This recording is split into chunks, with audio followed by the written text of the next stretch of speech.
وہ اس خدا کے گھر کی بحالی کی بات ہے۔ اور اسی طرح کی باتیں آج کی پہلی تلاوت میں ہم نے سنی کہ خدا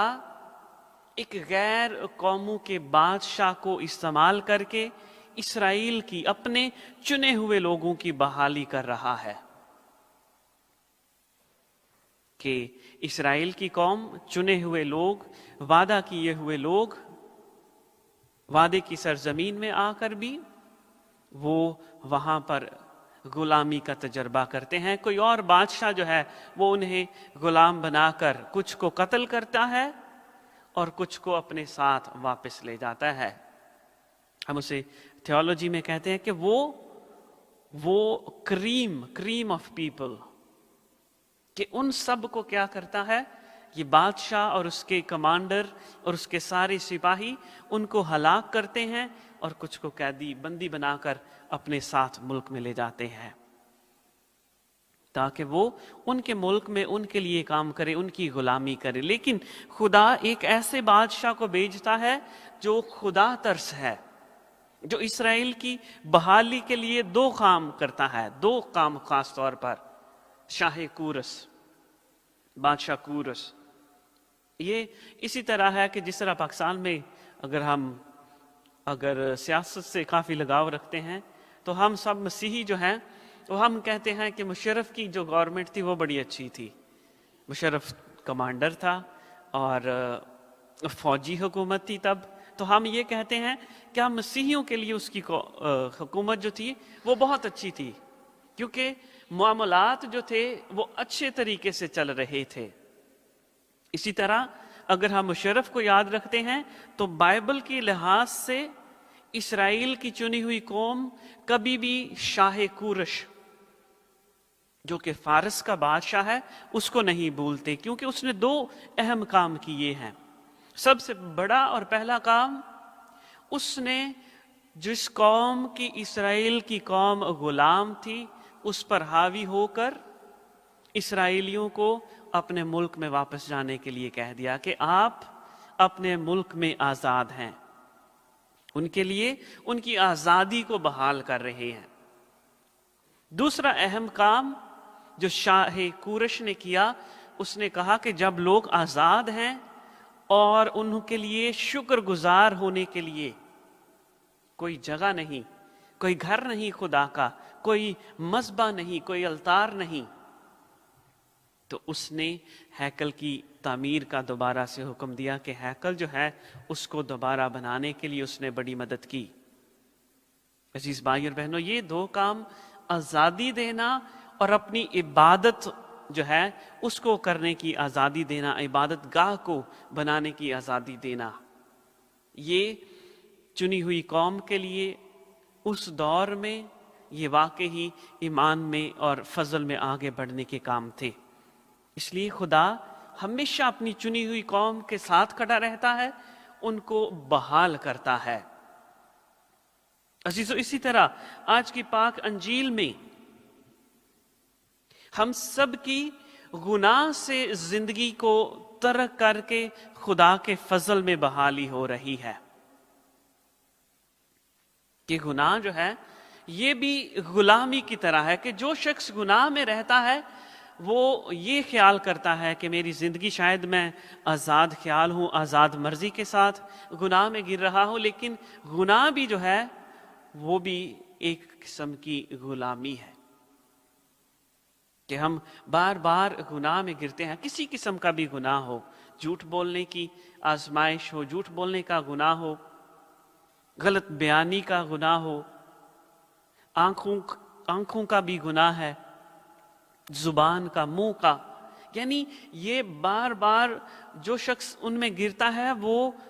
گناہ کی غلامی میں رہتا ہے۔ اور اس لیے آج خداوند یسوع مسیح، خدا جو ہے وہ وعدہ کرتا ہے کہ اس نے اپنے بیٹے کو اس لیے بھیجا ہے کہ جو کوئی اس پر ایمان لائے وہ ہلاک نہ ہو بلکہ ہمیشہ کی زندگی پائے۔ اس لیے اس سارے گناہ کو، تاریکی کو، اندھیرے کو ترک کر کے نور میں آنا ہے۔ جو اس گناہ میں رہ رہا ہے کہ بار بار گناہ میں گرنا، انسانی آزمائش کو زیادہ جگہ دینا، خدا کے فضل کو اپنی زندگی میں نہ آنے دینا، اس کو ہم گناہ کی حالت میں خدا کے فضل سے دور رہنے کی حالت کہتے ہیں۔ اس لیے آج کی پاک انجیل میں، اور خاص طور پر جب ہم یوحنا انجیل نویس کی انجیل جو ہے وہ پڑھتے ہیں، اس پاک انجیل میں علامتیں اور سمبل استعمال کیے گئے ہیں۔ اس میں اہم سمبل ہیں نور کا، گناہ سے دوری کرنے کا یعنی آزادی کا، اور خاص طور پر خداوند یسوع مسیح کے لیے کہ وہ ہمیشہ کی زندگی ہے، وہ ہمیشہ کی زندگی ہے۔ اور آج ہمیں تاریکی سے دور رہنے کی اور ہمیشہ کی زندگی کی دعوت دی جا رہی ہے، لیکن ساتھ ہی ساتھ اس ہمیشہ کی زندگی کے لیے ایک شرط بھی ہے کہ جو کوئی اس بیٹے پر ایمان لاتا ہے وہ ہلاک نہ ہوگا بلکہ ہمیشہ کی زندگی پائے گا۔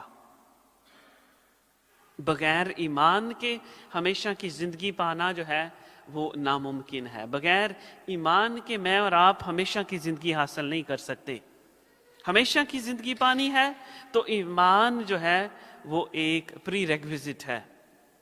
کہ وہ باسس ہے، بیسک ہے کہ ہم نے ایمان جو ہے وہ رکھنا ہے، اور سخت ایمان، خاص ایمان، مضبوط ایمان، کہ ہم خدا پر ایمان رکھیں، کیونکہ وہ ہماری زندگی سے تاریکی کو، گناہ کو، موت کو دور کر کے اپنے بیٹے کی قربانی سے ہمیں زندگی عطا کر رہا ہے۔ عزیزوں، آج روزوں کے دورانی کا آدھا سفر جو ہے وہ ختم، اور ابھی ہم دوسرے حصے میں شامل ہو رہے ہیں، لیکن دوسرے حصے میں بھی ہمیں خدا کا کلام یہی دعوت دے رہا ہے کہ میں اور آپ ہمیشہ کی زندگی پر ایمان لائیں۔ موت ایک عارضی حقیقت ہے، لیکن ہمیشہ کی زندگی پر جو شخص ایمان لاتا ہے وہ خدا میں قائم رہتا ہے، مسیح میں قائم رہتا ہے۔ آئیں آج خدا سے یہ فضل چاہیں کہ خدا ہم سب کو ہمیشہ کی زندگی اور مسیح خداوند پر ایمان لانے کا فضل عطا کرے، کیونکہ جو ایمان میں مضبوط رہتا ہے وہ ہمیشہ کی زندگی کا حقدار ہے۔